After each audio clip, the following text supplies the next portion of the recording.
Chapter 11 of Concepts of Biology talks about evolution and its processes. The diversity of life is a result of evolution, and it's a continuous process that's still occurring, so it's of particular interest to quite a few biologists. We're going to look at how populations change, the mechanisms of evolution, the evidence we have to support our ideas, the concept of speciation or the creation of new species, and then some misconceptions about evolution. The theory of evolution by natural selection describes a mechanism for species change over time. That species change has been suggested and debated well before the time of Charles Darwin.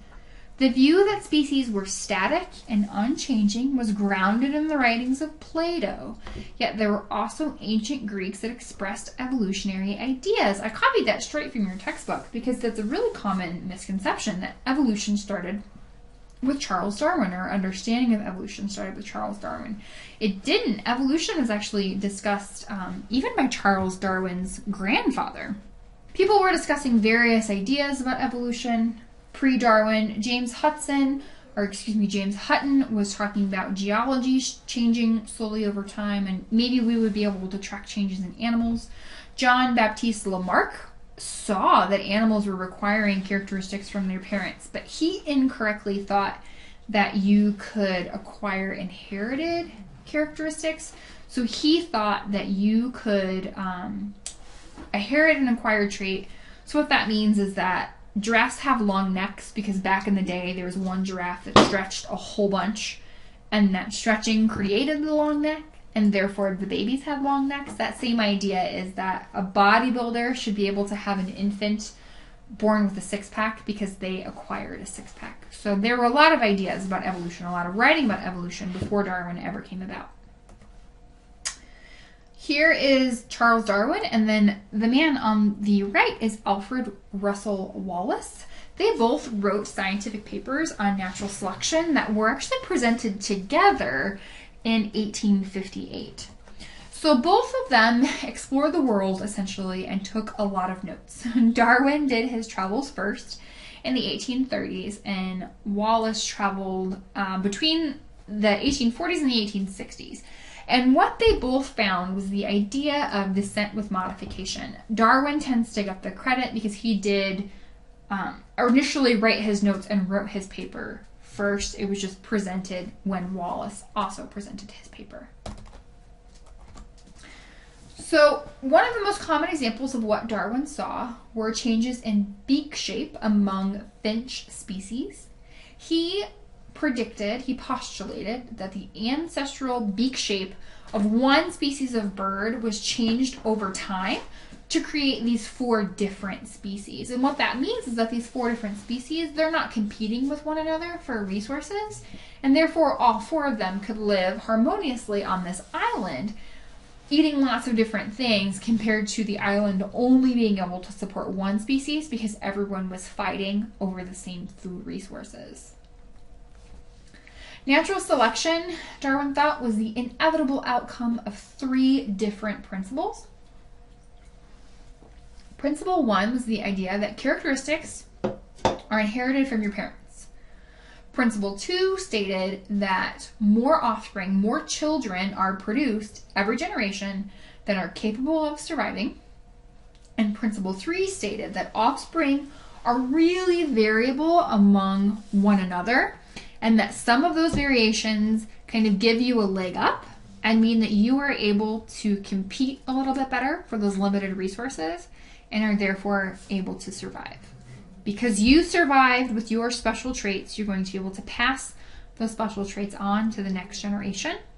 And that changing of a whole population over time, that is evolution. In this instance, driven by natural selection. Darwin referred to this process as descent with modification. There are some more modern examples of evolution that we have thankfully been able to study. What you see in this picture is the change in beak size over just a very short period of time on an island called Daphne Major. So there was a married couple, the Grants, that were studying these finches on Daphne Major, and what they found is that their beak size was this nice bell curve as seen on the left. Small beaked birds ate small seeds. large beaked birds ate large seeds. But there was like a horrible drought on this island that they studied, and a lot of the plants that produced smaller seeds died. So a lot of the birds that ate smaller seeds starved to death. And what they found was that the mean beak depth, the average beak size in the island, increased dramatically over a 2-year time period, because the only offspring that survived were those larger beaked birds. So this is an example of natural selection driving evolution in a very short period of time. Natural selection and evolutionary change is largely dependent on variation or differences among individuals in a population, and those differences have to have a genetic basis. Genetic diversity in a population comes from 2 main sources, either mutations or sexual reproduction. Genetic diversity can kind of have 3 outcomes. Being different can make you more likely to survive and have offspring, which is referred to as your fitness. Genetic diversity can make you less likely to survive and have offspring, which reduces your fitness. Or whatever makes you different might not have any effect on your fitness. And we find that mutations and sexual reproduction fall into those kind of 3 categories. They can be helpful, harmful, or have no technical effect. When the difference, when whatever makes you different, makes you more likely to survive, we refer to that as an adaptation. Whether or not a trait is favorable depends on the environment in which you live at that time.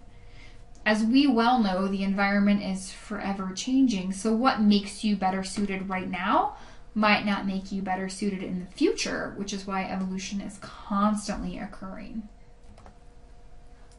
As we study evolution, we can look at a few different types. Divergent evolution is when 2 or more species evolve from one common ancestor.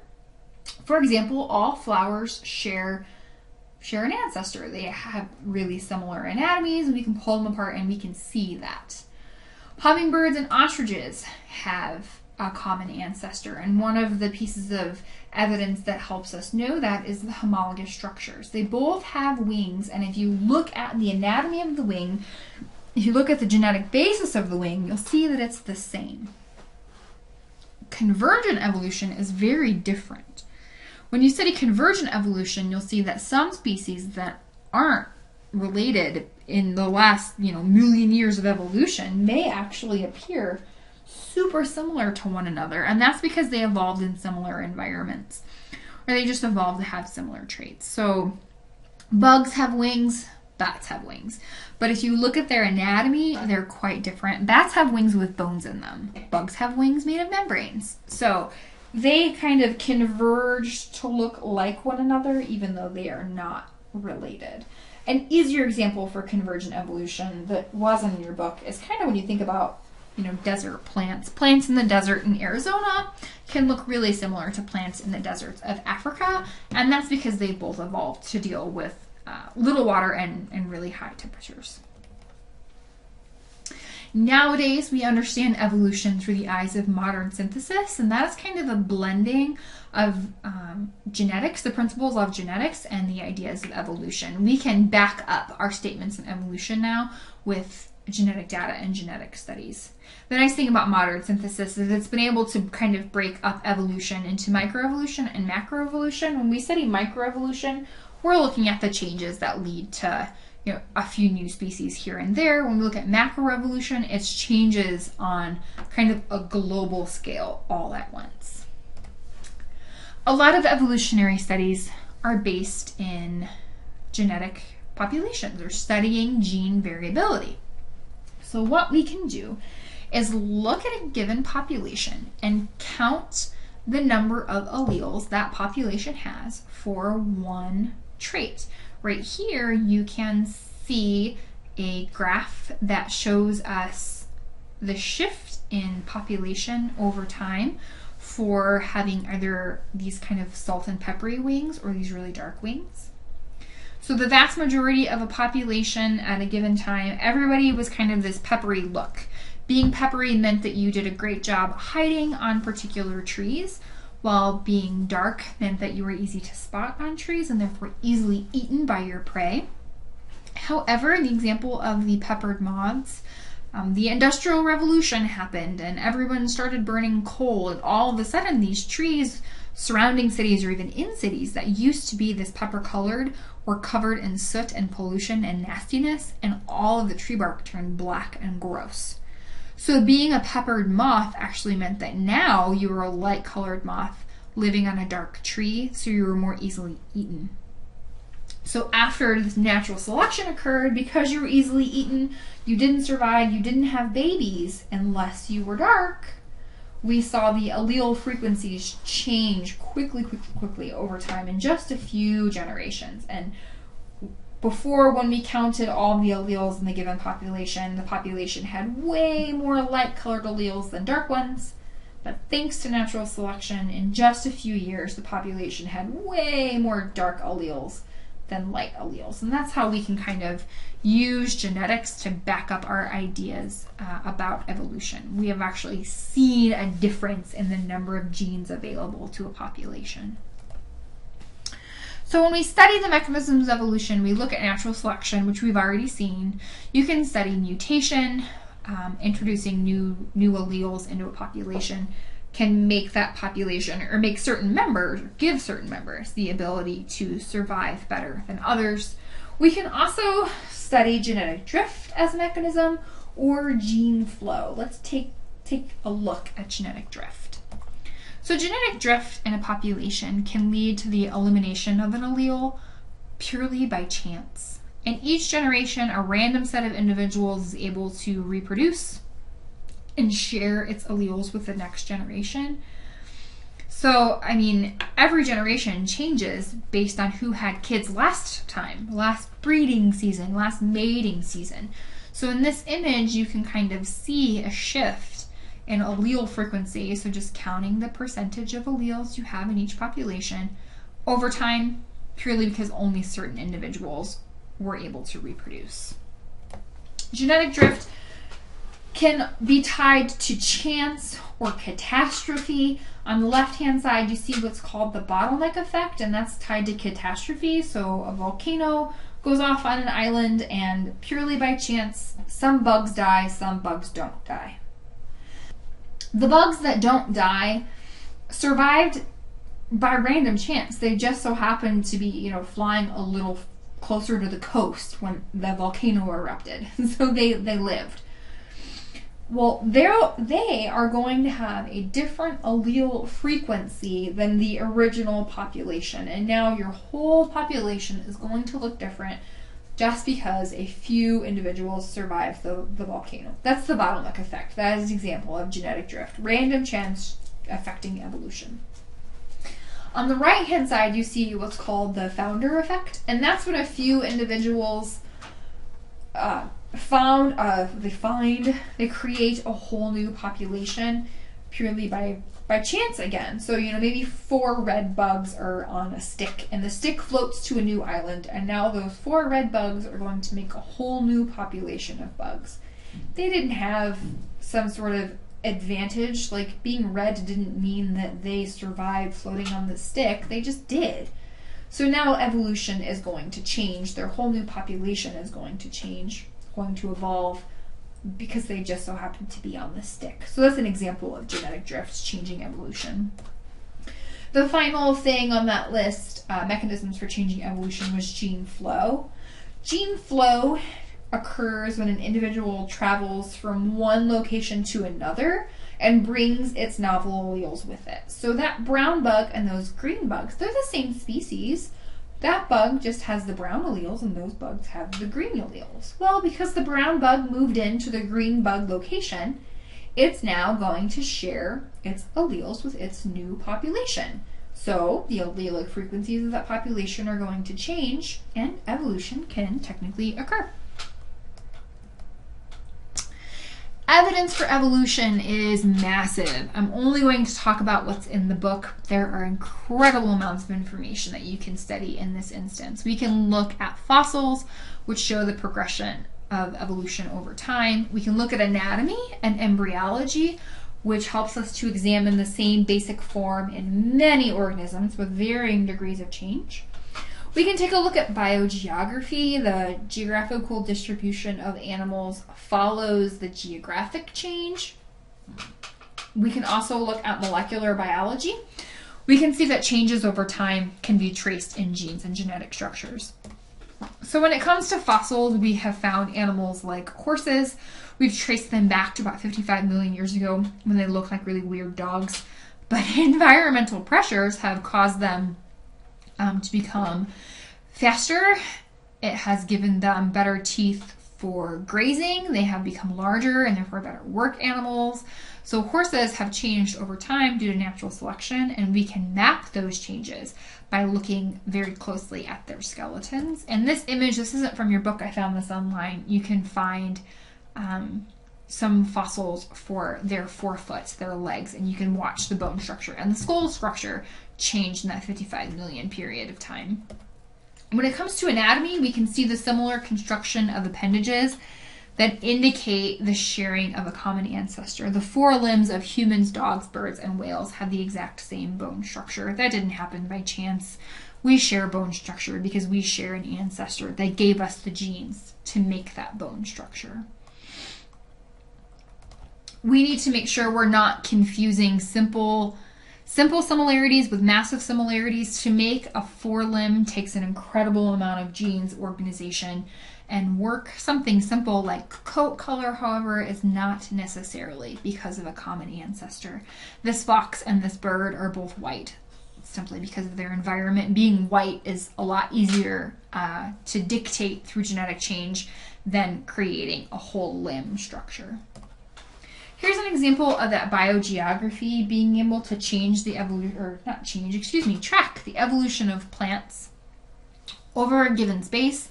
So at one point in time, all of these continents were right next to each other. So it was really easy for plants to be in this one huge location. And what we have found, since these continents have moved apart, those plants are no longer sharing genetic information and have evolved over time to kind of suit their new environments. But when we trace them back in geological time, we can trace their evolutionary history backwards as well. It's pretty interesting.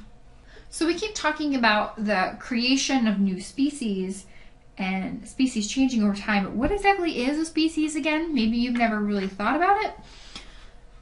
The biological definition of a species is to be the members of the same species, you and a fellow species mate must be able to have fertile offspring. Your kids need to be able to have kids. And if you meet that classification, then you are members of the same species and you share the same genetic information. New species can be created through kind of two different pathways. There's allopatric speciation. So different fatherland, a species was split into two different locations, and they underwent a lot of genetic change and are no longer similar enough to have babies. Or we can look at sympatric speciation, and that's when species have the same fatherland, so they're still located in the same geographic space, but they're too genetically different to breed with one another again. So we're going to look at a couple different ways to undergo these mechanisms of speciation. So allopatric speciation, that genetic splitting, can happen two ways. Through dispersal. So some members of your population get up and move to a new location and can't come back to breed. Or through a vicariance, so a physical barrier splits a population into two different populations. They spend so much time apart, they can't come back together. Or we can look at sympatric speciation, and we're going to hold off on that for just a moment so we can get this allopatric speciation down first.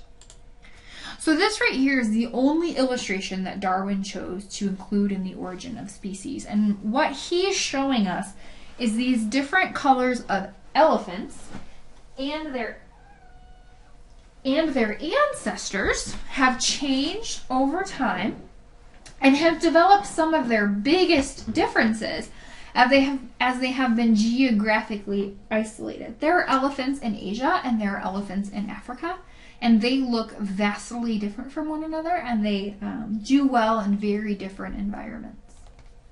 Another really common example of a species that was split was the spotted owl. Spotted owls used to have a nice big span across the whole western United States and Mexico.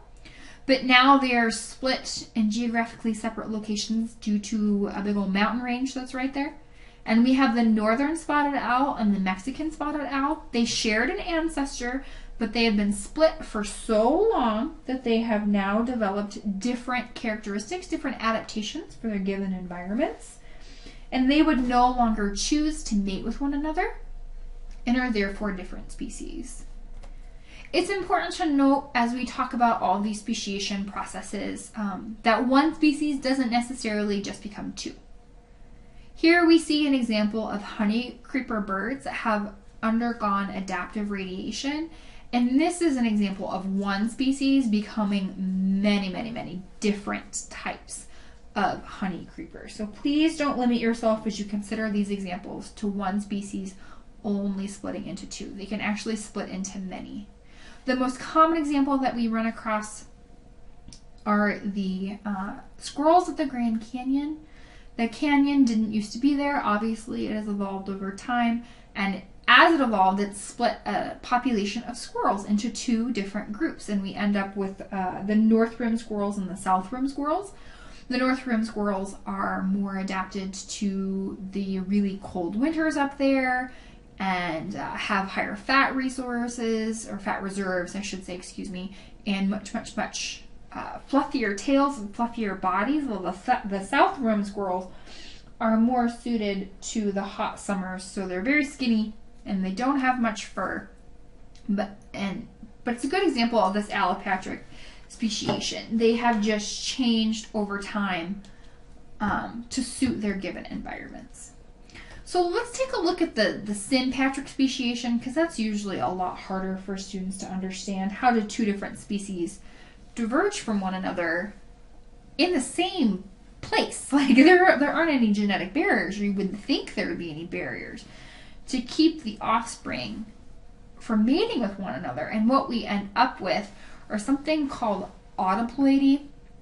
So what happens is, in these situations of sympatric speciation, it's generally plants that we're talking about, and what happens is the plants create spores with different numbers of chromosomes, and because plants don't have nearly as many dangerous proteins or enzymes, if they accidentally create spores with new chromosomes, it doesn't matter. They survive just fine. So one plant, can create thousands of spores, so if only a few hundred of them survive and they now have double the number of chromosomes, those spores are no longer going to fertilize pollen from the old plant, but they can fertilize themselves. And in one generation, you have created a plant with totally different number of chromosomes. It's probably going to have some different characteristics, but it will survive just fine.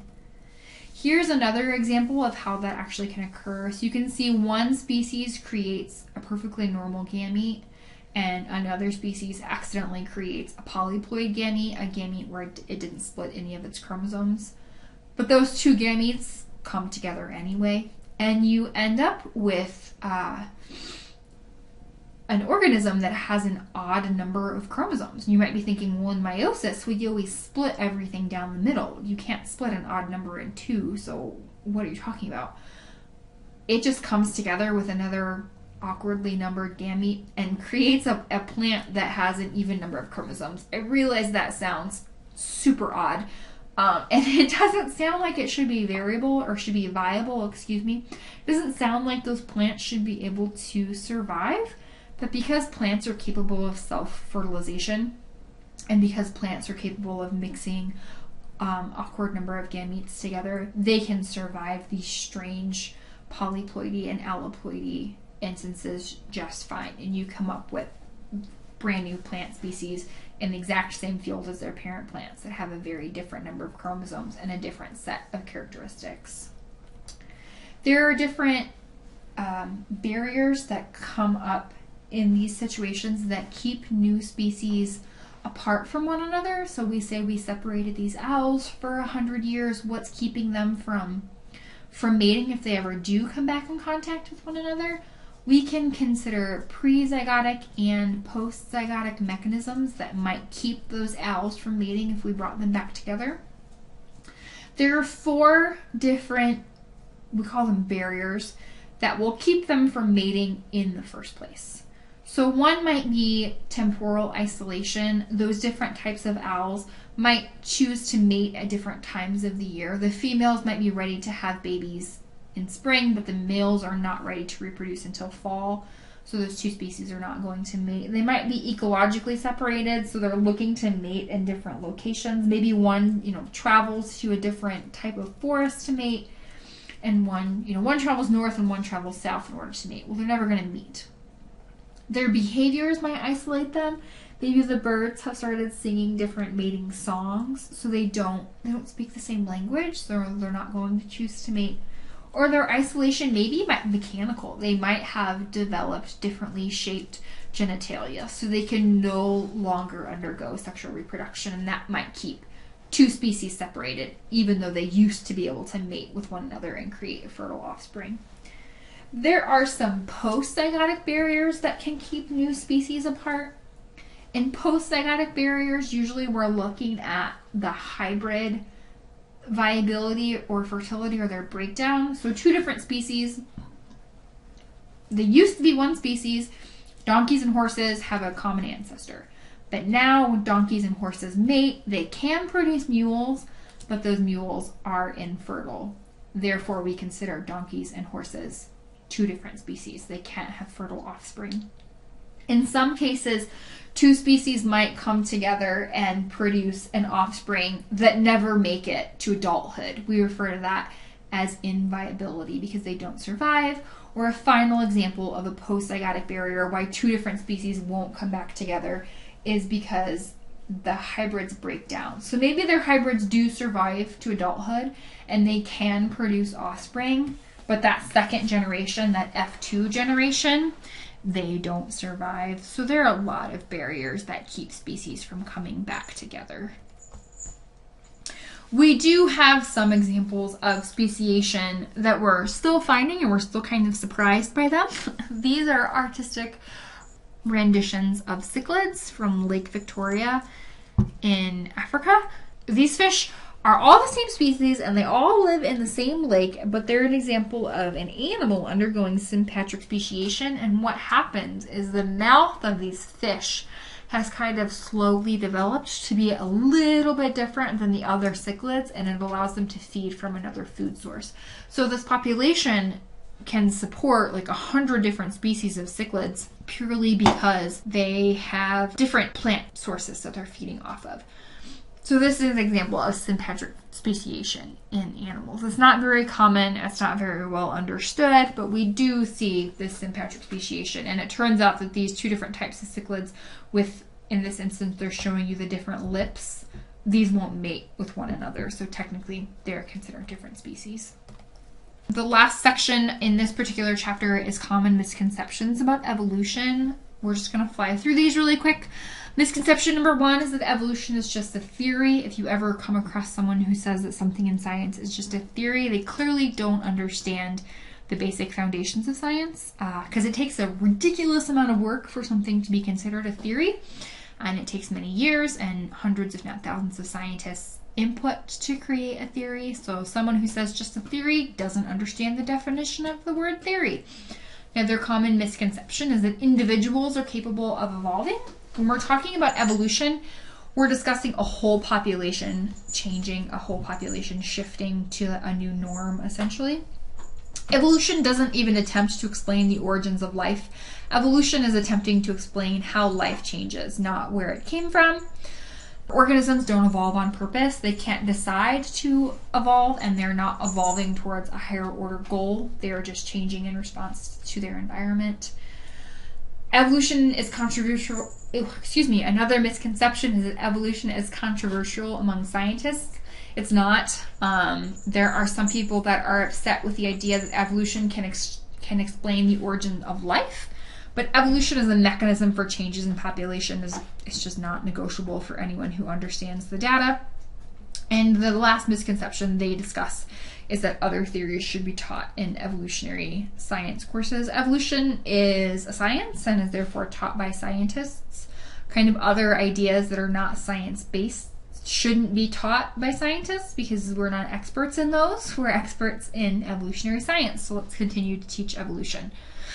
With that, we end chapter 11. You should read your book, take notes in your own words, check out some of the amazing animations and kind of visual representations of these ideas because they'll really cement them in your head, and then take a crack at your homework.